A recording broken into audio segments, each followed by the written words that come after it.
Hello friends, आपका स्वागत है मेरे इस न्यू वीडियोस में। आज मैं क्लास 8 चैप्टर सेकंड हिंदी का चैप्टर सेकंड आत्मविश्वास को एक्सप्लेन करूँगा। जो ये चैप्टर है, तो ये चैप्टर केवल बोर्ड क्लास में 2 मार्क्स का आता है, तो इसलिए पूरा समझना ज़रूरी है। आइए आगे बढ़ते हैं और इस चैप्टर को समझते हैं। ये चैप्टर है चैप्टर सेकंड।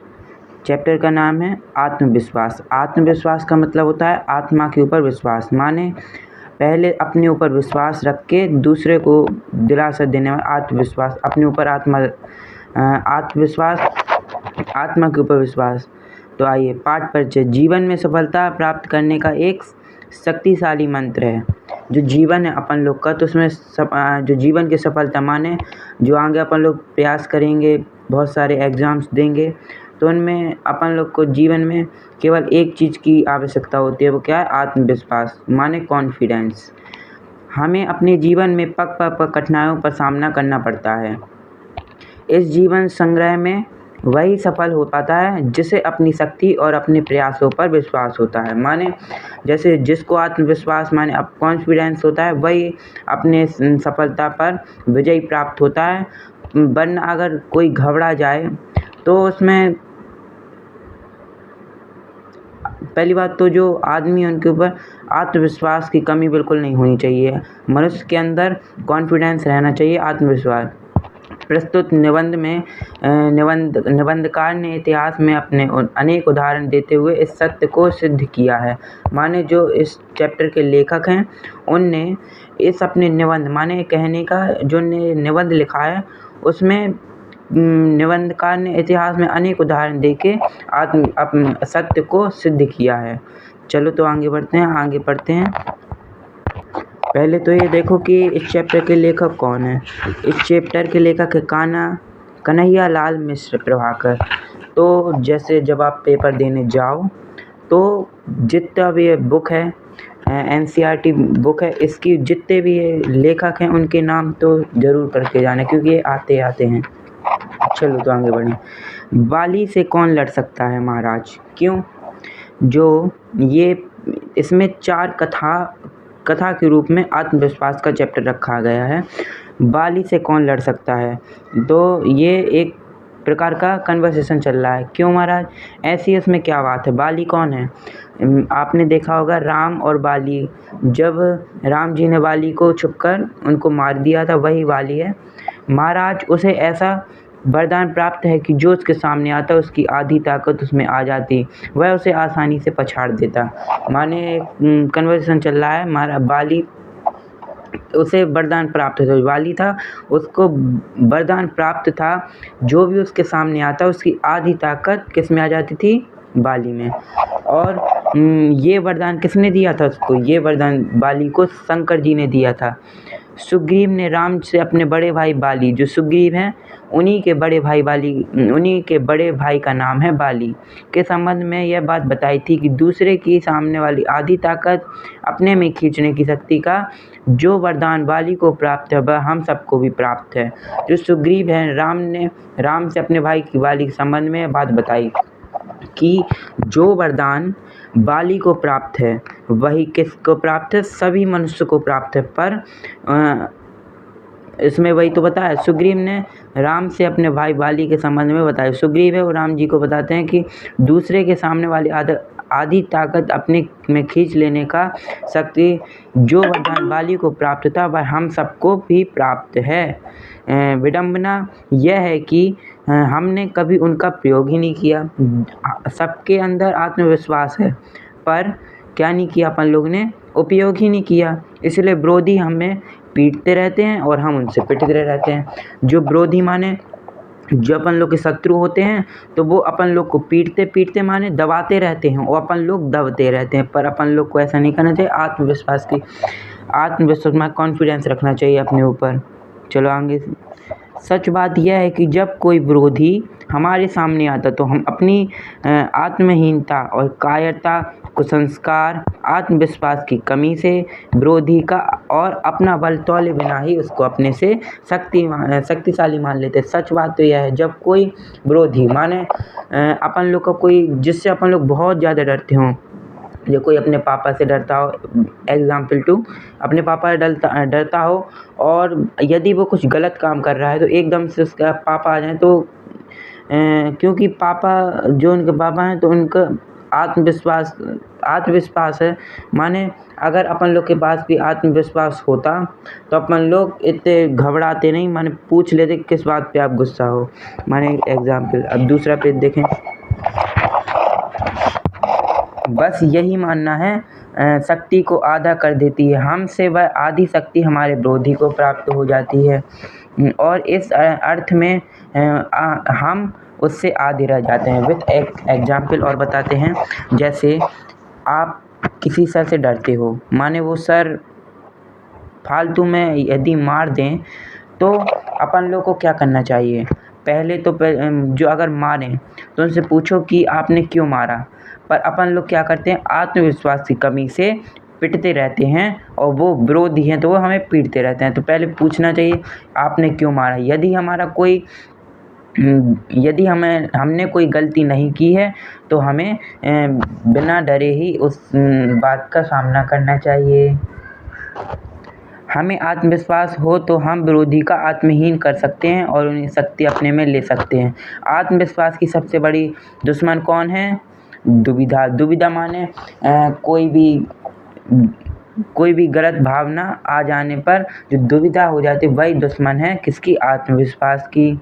दुविधा एकाग्र को नष्ट कर देती। दुविधा माने यदि आप में कॉन्फिडेंस है पर एकदम से कोई कुछ कह दे तो वो आत्महीन की कमी से एकाग्र को भी नष्ट कर देती है।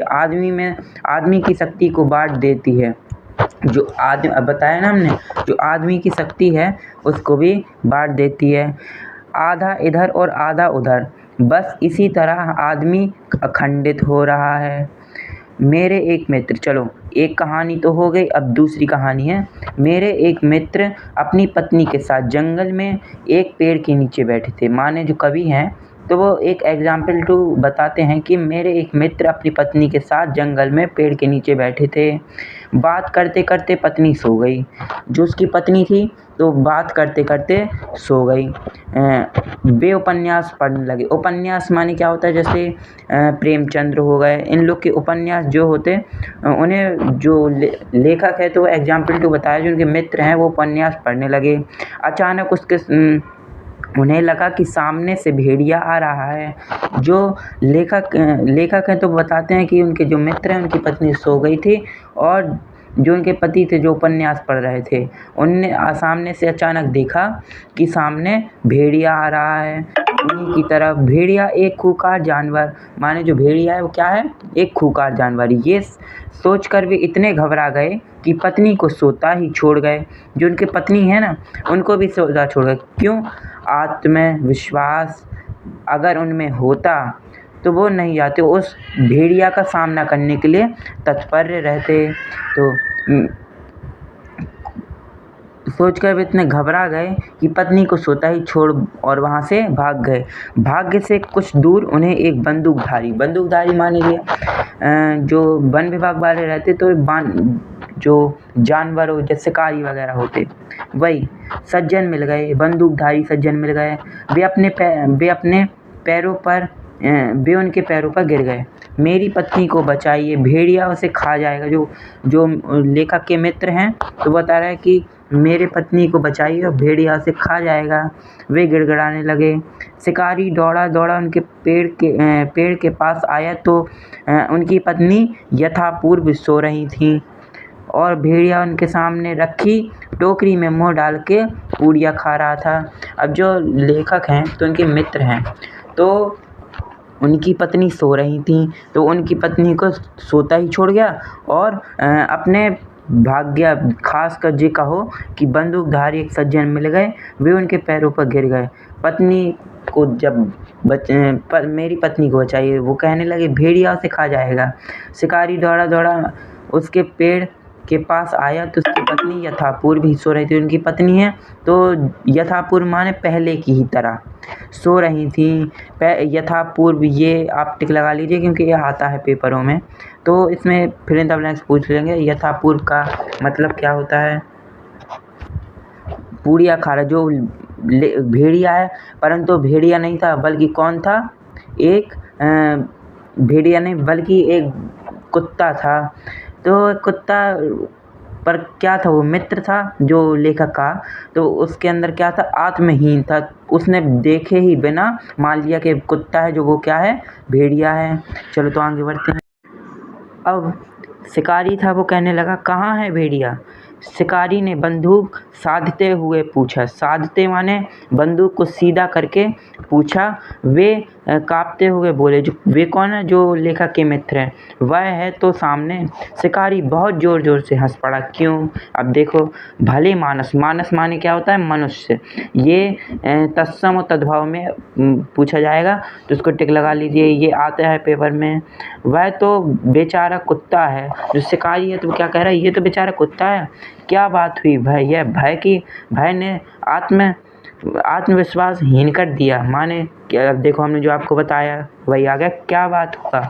यह कि भय माने डर ने तुम्हें क्या कर दिया? आत्मविश्वास से हीन कर दिया, माने बिना आत्मविश्वास का बना दिया। माने बिना आत्मविश्वास माने निडर बना, डर बना दिया उसके अंदर। सामने से भीड़े आ रहा है, अब हमारी पत्नी को खा जाएगा। अब चलो, अब 1-2 कहानी तो गए, अब ये आई तीसरी कहानी। जब कृष्ण महायुद्ध चल रहा था तो कृष्ण ने महाभारत में सर्वोत्तम काम क्या किया? जो उनके 5 पांडव थे उन्हें आत्मविश्वास से भर दिया। वे अपने कार्य के महत्व को समझते थे। तभी तो पूरे आत्मविश्वास के साथ उन्होंने अर्जुन से कहा, संशय मत करो। संशय माने सोचो, इतना सोचो मत, परेशान मत हो। देखो, इतना सोचो मत, परेशान मत हो, युद्ध कर। जो कृष्ण भगवान थे उनने अर्जुन से कहा कि तुम युद्ध कर, बस बाकी हमारे ऊपर छोड़ दो। तू निश्चय रूप से युद्ध में अपनी शत्रु पर विजय प्राप्त करेगा। उन्होंने क्या किया? जो कृष्ण भगवान ने, तो उनने समझा दिया किनको? अर्जुन को, कि तुम संशय मत करो, परेशान मत हो, युद्ध कर। तू निश्चय रूप से युद्ध में अपने शत्रु पर विजय पाएगा। अब ये चौथी हो गई, अब आएगी 5वीं कहानी। अब देखो, नेताजी सुभाष चंद्र बोस को कौन नहीं जानता? जो नहीं जानता वो अभी जान लो।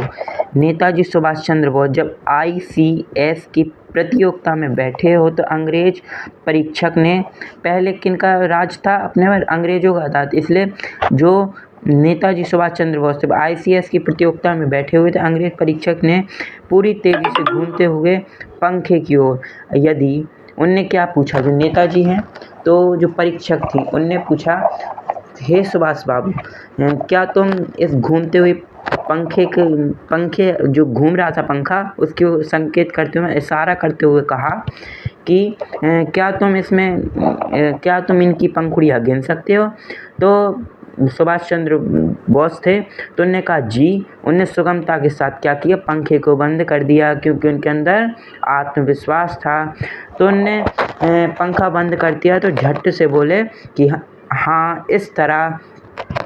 तो जो परीक्षक थी वो बहुत ही खुश हो गई। उन्होंने एक बार और सुभाष चंद्र बोस जो परीक्षा देने आए थे उनसे कसौटी पर कसा और दूसरे बार फिर कुछ प्रश्न पूछा। परीक्षा प्रश्न हो गया, परंतु उसने उन्हें एक बार ही कसौटी पर कसा। अपनी अंगूठी उनके पास रखते पूछा, क्या इससे सुभाष चंद्र बोस पास हो पाएंगे? सुभाष बाबू ने अपना नाम का विजिटिंग कार्ड, माने पहचान पत्र, विजिटिंग माने जैसे अपन लोग का जो पहचान पत्र माने जैसे आधार कार्ड वगैरह, यही सब होता है पहचान पत्र, मोड़कर उसके पास से करते हुए कहा, जी इस तरह। यह है अटूट आत्मविश्वास। अटूट माने बहुत ज़्यादा आत्मविश्वास, कम नहीं था, क्योंकि उनके अंदर आत्मविश्वास से भरे हुए थे। कौन? सुभाष बाबू। इसके अभाव यदि वे घबरा जाते तो क्या वे ऊट पटांग जवाब दे देते? यदि वो घबरा जाते। यदि उनके पास आत्मविश्वास नहीं होता वो घबरा जाते, तो वो क्या इतने जवाब दे पाते। तो अपन लोग के अंदर क्या होना चाहिए? आत्मविश्वास। आत्मविश्वास माने कॉन्फिडेंस होना, ये होना चाहिए। चलो आगे बढ़ते हैं। दूसरी हमारी क्षमता पर आत्मविश्वास करें और हमारी सफलता को निश्चय मानने के लिए अवश्य शर्त अपनी क्षमता और सफलता का अखंड विश्वास हो। अपने भीतर उगा भय, शंका और अधैर्य माने बिना धैर्य के ऐसे डायनामाइट में जो अपने प्रति दूसरों को विश्वास को खंडित कर देता है। अब चलो ये आई 6वीं कहानी। अब सुनना, इसमें तो और मज़ा आएगा, क्योंकि एक जो बच्चा है जो स्कूल जाता था, वो बिना निडर था, माने किसी से नहीं डरता था। तो क्या हुआ, उसके पहले तो वो अकेले जाता था, पर साथ में उसके साथ एक बच्चा और जाने लगा। वो क्या था? वो भूत प्रेत और बहुत सारी डरावनी कहानी देखता था और जो निडर मित्र था उसको सुनाया करता था। तो उस कहानी को सुनते सुनते जो निडर बच्चा था वो भी क्या होने लगा? डरने लगा। चलो, हमारे विद्यालय में दूर नगर जंगल में था 14 वर्ष का जो बालक था, जो निडर था। वो कितने वर्ष का था? 14 वर्ष का एक बालक अपने घर से अकेले पढ़ने आया करता था। कुछ महीने बाद दूसरा बालक भी उसके साथ आने लगा। वह दूसरा बालक डरपोक था। कहानी था, वह भूतों और चोरों की कहानी उसे सुनाया करता था। इसका ऐसा प्रभाव पड़ा कि पहला बालक भी डरपोक हो गया और वे दोनों प्रतीक्षा करते रहते कि मैं चलूं तो वे मेरे साथ भी चलें। माने वो डरने लगे थे, तो उन्होंने कहा कि जब हम चलेंगे तभी ये चलेंगे। माने वो दोनों साथ में चलते थे। और वो दोनों कौन थे? ये हैं, आप देख सकते हो, ये दोनों बालक थे। ये निडर था, पर इसके आने के बाद ये भी डरपोक होने लगा।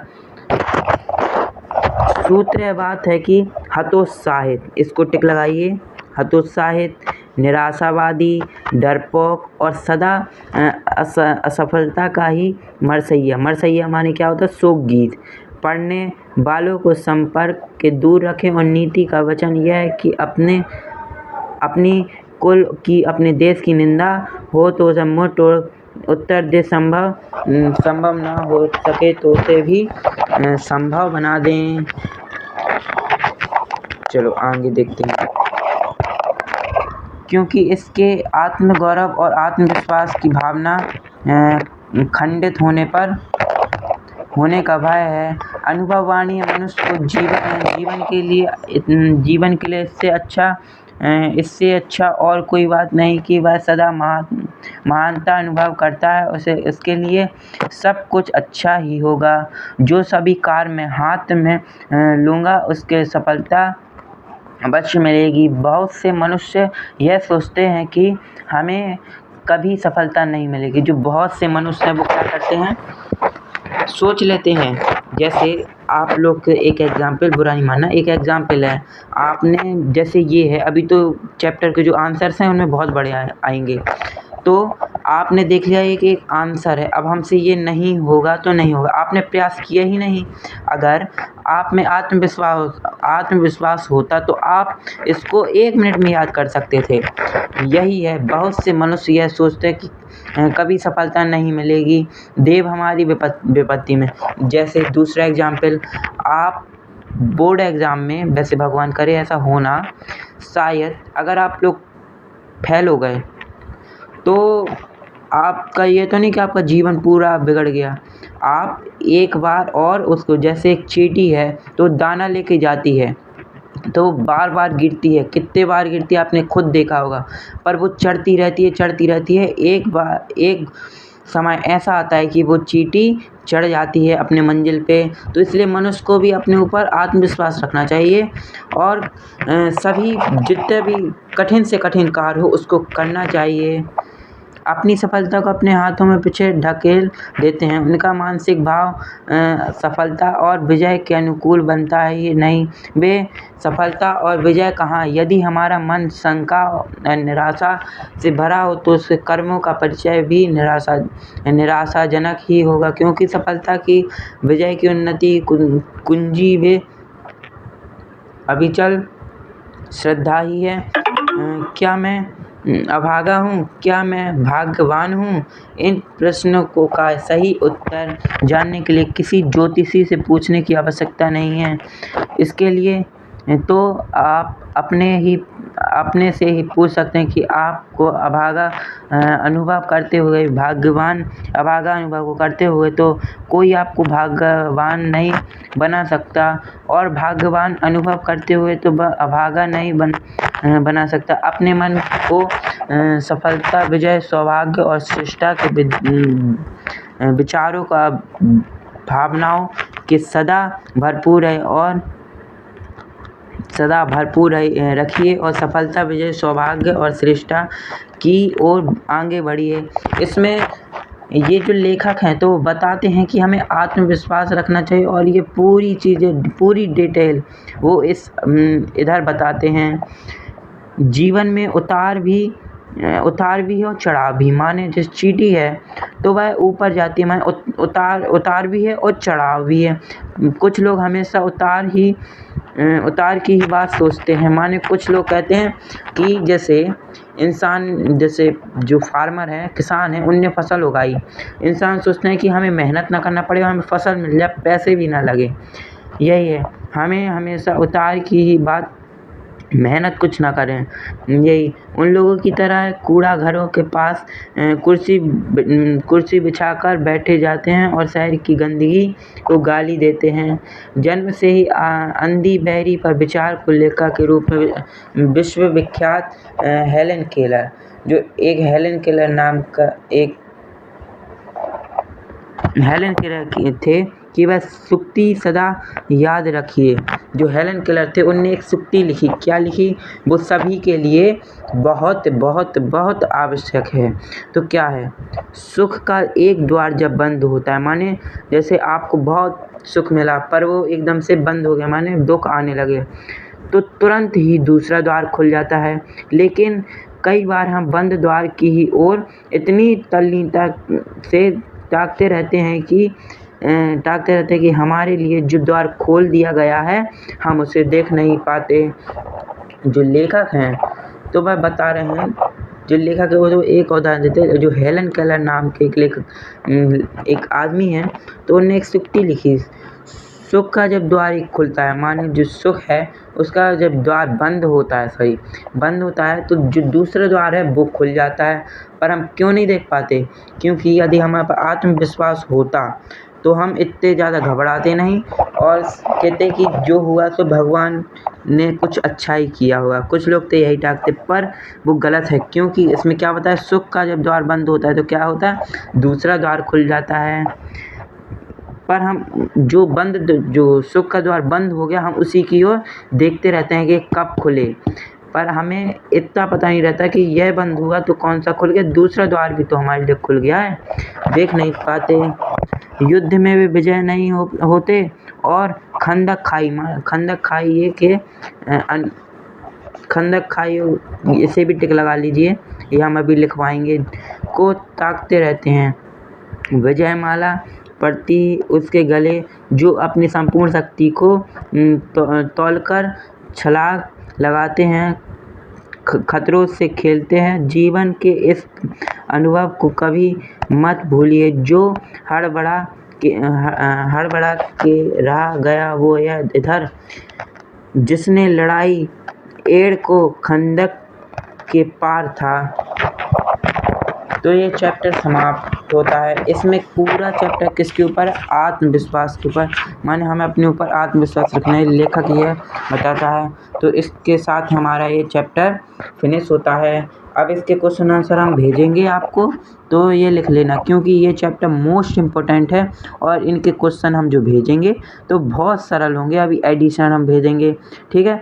तो आप लोग को क्या करना है, बहुत अच्छे से मई जून आएगा तो उसमें खूब पढ़ाई करनी है। ये जितने हम चैप्टर कराते जाएं तो आप लोग को करना ही करना है।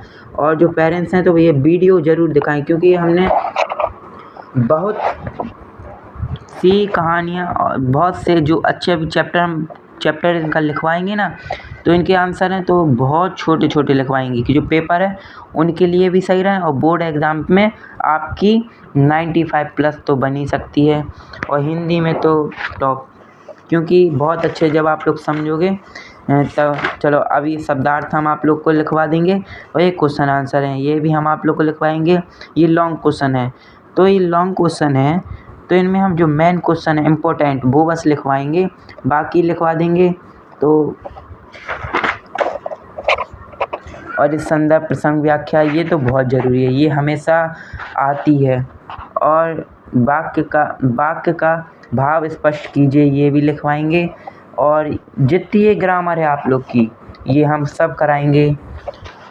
ये आता है, ये बहुत अच्छा चैप्टर है, चैप्टर नहीं बल्कि गद्यांश है, इसको पढ़ने पे मज़ा आती है। और इनके प्रश्नोत्तर भी हम कराएंगे। ओके, तो इसके साथ हम ये वीडियो समाप्त करते हैं। काश आपको ये वीडियो समझ में आई हो तो इसमें एक सब्सक्राइब और लाइक ज़रूर किए। धन्यवाद।